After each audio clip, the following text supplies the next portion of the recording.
अवधूत चिंतन श्री गुरुदेव दत्त श्री स्वामी समर्थ. स्वामी भक्तांनो, आज मी तुम्हाला माझ्या आयुष्यात घडलेला एक असा अनुभव सांगणार आहे जो फक्त एक अनुभव नाही तर माझ्यासाठी एक टर्निंग पॉइंट ठरला. पण अनुभव सांगण्याआधी मी तुम्हाला एक प्रश्न विचारते. कधी तुमच्या मनात असा विचार आला आहे का की स्वामी आपल्याला संकेत देतात पण आपण ते ओळखू शकत नाही? कधी असं वाटलं आहे का की आपल्या आयुष्यात काही गोष्टी अचानक घडतात आणि आपण विचार करतो, हे नेमकं का घडलं? माझ्यासोबतही अगदी असंच झालं. एक वेळ अशी होती जेव्हा मला स्वामींबद्दल काहीच माहिती नव्हती. ना त्यांच्या नावाची ओळख, ना त्यांच्या मठाची माहिती, ना त्यांच्या भक्तांचा सहवास. मी माझ्या रोजच्या आयुष्यात व्यस्त होते. घर, काम, जबाबदाऱ्या सगळं अगदी सामान्य चाललं होतं. पण एक दिवस हळूहळू काहीतरी बदलायला लागलं. मी ज्या रस्त्याने रोज जात होते त्याच रस्त्यावर अचानक माझ्या नजरेस एक वाक्य पडलं. भिवू नकोस, मी तुझ्या पाठीशी आहे. मी थांबले आणि मी मनात विचार केला, हे आधी कधी दिसलं नव्हतं. दुसऱ्या दिवशी पुन्हा तेच वाक्य, कधी एखाद्या गाडीवर, कधी एखाद्या रिक्षावर, आणि हळूहळू ते वाक्य माझ्या मनात बसायला लागलं. एक दिवस मी अचानक एका ठिकाणी गेले आणि तिथे मला स्वामींचा मठ दिसला. मी स्वतःलाच विचारलं, हा मठ इथे कधीपासून आहे? मला आधी कधी दिसला नाही. तेव्हा मला जाणवलं, ही काही साधी गोष्ट नाही. कुणीतरी मला तिकडे बोलवत आहे आणि तो कुणीतरी म्हणजेच स्वामी. काही दिवसांनी माझ्या मनात अचानक विचार आला, आपण अक्कलकोटला जावं. हा विचार इतका स्ट्रॉंग होता की मी तो इग्नोर करू शकले नाही आणि मग मी अक्कलकोटला जाण्याचा निर्णय घेतला. स्वामी भक्तांनो, तो दिवस होता गुरुवार आणि आपल्याला माहीतच आहे, गुरुवार म्हणजे स्वामींचा दिवस. माझ्या मनात एक वेगळीच शांतता होती आणि थोडी उत्सुकता देखील होती बरं.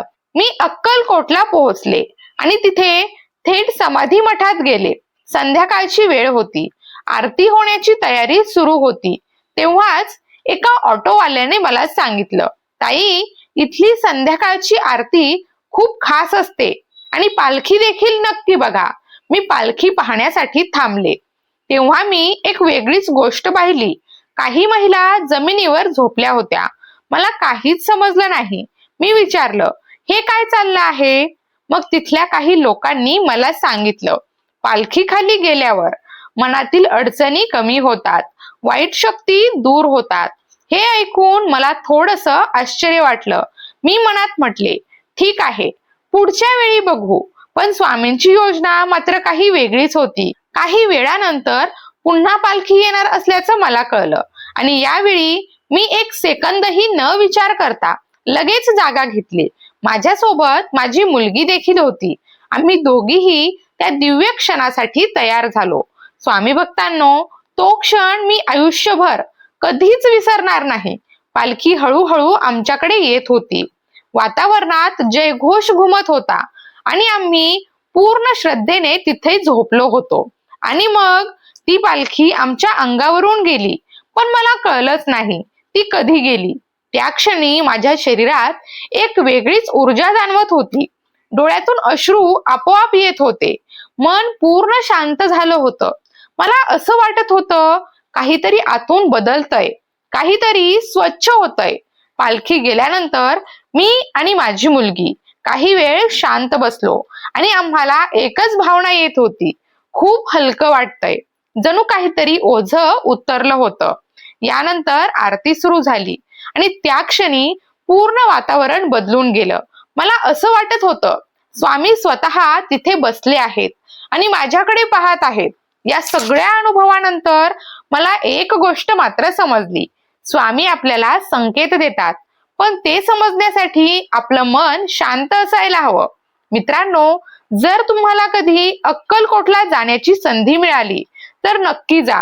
गुरुवारी जा आणि हा अनुभव स्वतः नक्की घ्या. कारण काही गोष्टी ऐकून नाही तर अनुभव घेतल्यानंतरच समजतात.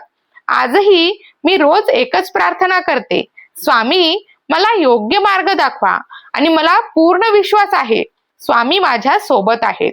भिवू नकोस, स्वामी सदैव पाठीशी आहेत.